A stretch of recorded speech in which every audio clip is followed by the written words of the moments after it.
Shri Krishna friends, welcome to Harimukund. आइए आज श्रीमद् भागवत पुराण के तीसरे स्कंद का दूसरा अध्याय शुरू करते हैं। तो दूसरा अध्याय शुरू करने से पहले मैं पिछले अध्याय के विषय में थोड़ा बताती हूँ। पिछले अध्याय में मैंने बताया था कि जब विदुर जी ने पांडवों का साथ दिया तो यह देखकर दुर्योधन ने उनका तिरस्कार कर दिया और इससे गुस्सा होकर विदुर जी महल छोड़कर चले गए। विदुर जी की भेंट उद्धव जी से यमुना तट पर हुई और विदुर जी ने उनसे आग्रह किया कि वे भगवान की बाल लीलाओं का वर्णन करें। तो इस अध्याय में उद्धव जी द्वारा भगवान की बाल लीलाओं के वर्णन के विषय में बताया गया है। श्री सुखदेव जी कहते हैं, जब विदुर जी ने परम भक्त उद्धव से इस प्रकार उनके प्रियतम श्री कृष्ण से संबंध रखने वाली बातें पूछी, तब उन्हें अपने स्वामी का स्मरण हो आया और वे हृदय भर आने के कारण कुछ भी उत्तर न दे सके।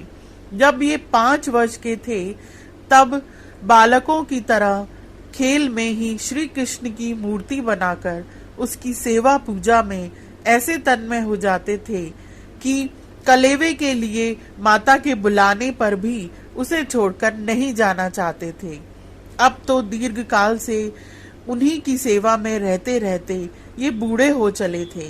अतः विदुर जी के पूछने से उन्हें अपने प्यारे प्रभु के चरण कमलों का स्मरण हो आया। उनका चित्त विरह से व्याकुल हो गया। फिर वे कैसे उत्तर दे सकते थे। उद्धव जी श्री कृष्ण के चरणारविंद मकरंद सुधा से सराबोर होकर 2 घड़ी तक कुछ भी नहीं बोल सके। तीव्र भक्ति योग से उसमें डूबकर वे आनंद मग्न हो गए। उनके सारे शरीर में रोमांच हो आया तथा मुंदे हुए नेत्रों से प्रेम के आंसुओं की धारा बहने लगी। कुछ समय बाद उद्धव जी भगवान के प्रेम धाम से उतरकर पुनः धीरे धीरे संसार में आए।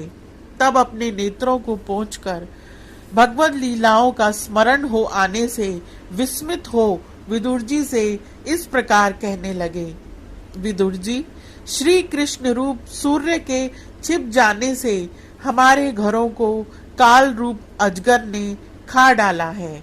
वे श्रीहीन हो गए हैं। अब मैं उनकी क्या कुशल सुनाऊं। जिस तरह अमृत में चंद्रमा के समुद्र में रहते समय मछलियां उन्हें नहीं पहचान सकी थीं। यादव लोग मन के भाव को ताड़ने वाले बड़े समझदार और भगवान के साथ एक ही स्थान में रहकर क्रीड़ा करने वाले थे, तो भी उन सब ने समस्त विश्व के आश्रय सर्वा अंतर्यामी श्री कृष्ण को एक श्रेष्ठ यादव ही समझा। किंतु भगवान की माया से मोहित इन यादवों और इनसे व्यर्थ का वैर ठानने वाले शिशुपाल आदि के अवहेलना और निंदा सूचक वाक्यों से भगवत प्राण महानुभावों की बुद्धि भ्रम में नहीं पड़ती थी।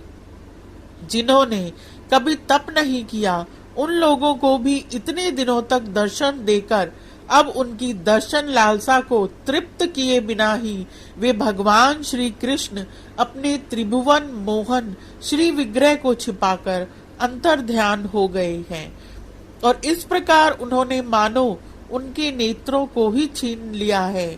भगवान ने अपनी योग माया का प्रभाव दिखाने के लिए मानव लीलाओं के योग्य जो दिव्य श्री विग्रह प्रकट किया था वह इतना सुंदर था कि उसे देखकर सारा जगत तो मोहित हो ही जाता था।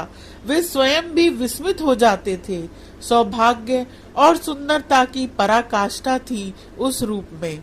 उससे आभूषण भी विभूषित हो जाते थे।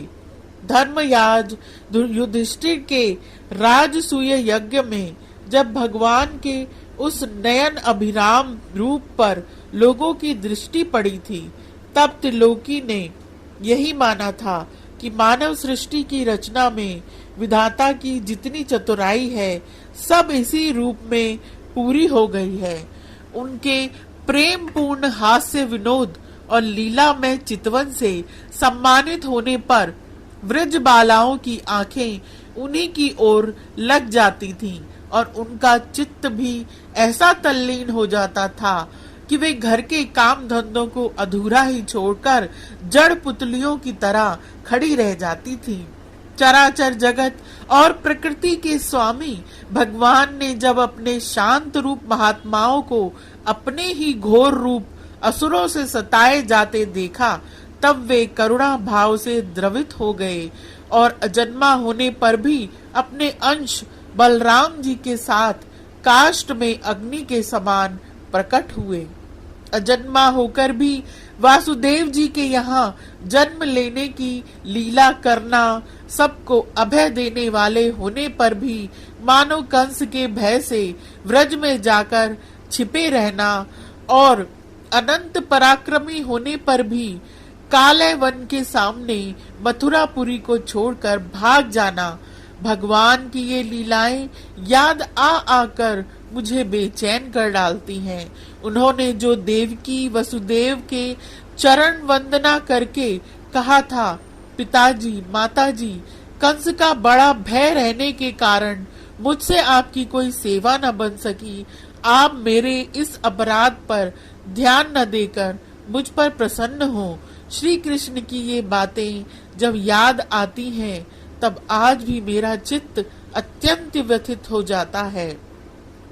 जिन्होंने काल रूप अपने भ्रकुटी विलास से ही पृथ्वी का सारा भार उतार दिया था, उन श्री कृष्ण के पाद पद्म पराग का सेवन करने वाला ऐसा कौन पुरुष है जो उसे भूल सके। आप लोगों ने राजसूय यज्ञ में प्रत्यक्ष ही देखा था कि श्री कृष्ण से द्वेष करने वाले शिशुपाल को वह सिद्धि मिल गई जिसकी बड़े बड़े योगी भली भांति योग साधना करके सप्रहा करते रहते हैं। उनका विरह भला कौन सह सकता है। शिशुपाल के ही समान महाभारत युद्ध में जिन दूसरे योद्धाओं ने अपनी आंखों से भगवान श्री कृष्ण के नयनाभिराम मुख कमल का मकरंद पान करते हुए अर्जुन के बाणों से बिध कर प्राण त्याग किया, वे पवित्र होकर सब के सब भगवान के परम धाम को प्राप्त हो गए। स्वयं भगवान श्री कृष्ण तीनों लोकों के अधीश्वर हैं, उनके समान भी कोई नहीं है, उनसे बढ़कर तो कौन होगा। वे अपने स्वतः सिद्ध ऐश्वर्य से ही सर्वदा पूर्ण काम है। इंद्र आदि असंख्य लोकपाल गण नाना प्रकार की भेंटें ला लाकर अपने अपने मुकुटों के अग्रभाग से उनके चरण रखने की चौकी को प्रणाम किया करते हैं। विदुर जी, वे ही भगवान श्री कृष्ण राज सिंहासन पर बैठे हुए उग्रसेन के सामने खड़े होकर निवेदन करते थे, देव हमारी प्रार्थना सुनिए। उनके इस सेवा भाव की याद आते ही हम जैसे सेवकों का चित्त अत्यंत व्यथित हो जाता है। पापनी पूतना ने श्री कृष्ण को मार डालने की नियति से उन्हें विष रहित दूध पिलाया था, उसको भी भगवान ने वह परम गति दी जो धायकों को मिलनी चाहिए। उन भगवान श्री कृष्ण के अतिरिक्त और कौन दयालु है जिसकी शरण ग्रहण करें। मैं असुरों को भी भगवान का भक्त समझता हूँ, क्योंकि वैर भाव जनित क्रोध के कारण उनका चित्त सदा श्री कृष्ण में लगा रहता था और उन्हें रणभूमि में सुदर्शन चक्रधारी भगवान को कंधे पर चढ़ाकर झपटते हुए गरुण जी के दर्शन हुआ करते थे। ब्रह्मा जी की प्रार्थना से पृथ्वी का भार उतारकर उसे सुखी करने के लिए कंस के कारागार में वसुदेव देवकी के यहाँ भगवान ने अवतार लिया था। उस समय कंस के डर से पिता वसुदेव जी ने उन्हें नंद बाबा के व्रज में पहुंचा दिया था।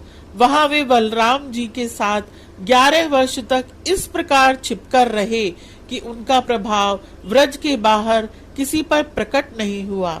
यमुना के उपवन में जिसके हरे भरे वृक्षों पर कलरव करते हुए पक्षियों के झुंड रहते हैं। भगवान श्री कृष्ण ने बछड़ों को चराते हुए ग्वाल बालों की मंडली के साथ विहार किया था।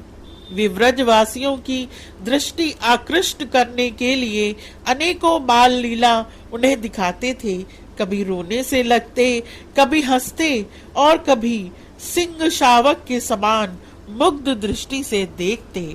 फिर कुछ बड़े होने पर वे सफेद बैल और रंग बिरंगी शोभा की मूर्ति गौओं को चराते हुए अपने साथी गोपों को बांसुरी बजा बजा कर रिझाने लगे।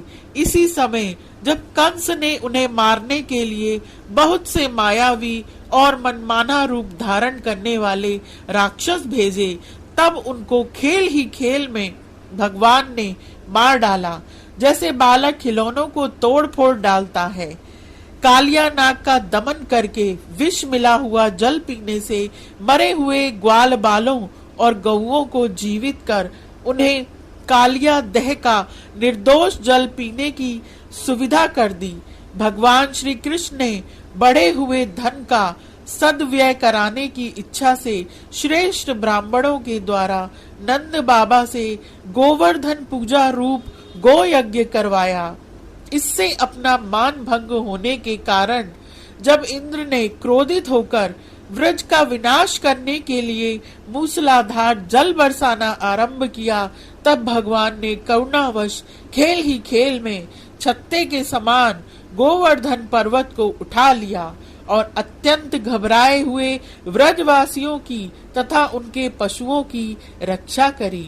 संध्या के समय जब सारे वृंदावन में शरद के चंद्रमा की चांदनी छिटक जाती, तब श्री कृष्ण उसका सम्मान करते हुए मधुर गान करते और गोपियों के मंडली की शोभा बढ़ाते हुए उनके साथ रास विहार करते थे। यह अध्याय यहीं समाप्त होता है। आज के लिए इतना ही। Please like, share and subscribe my channel. Thank you.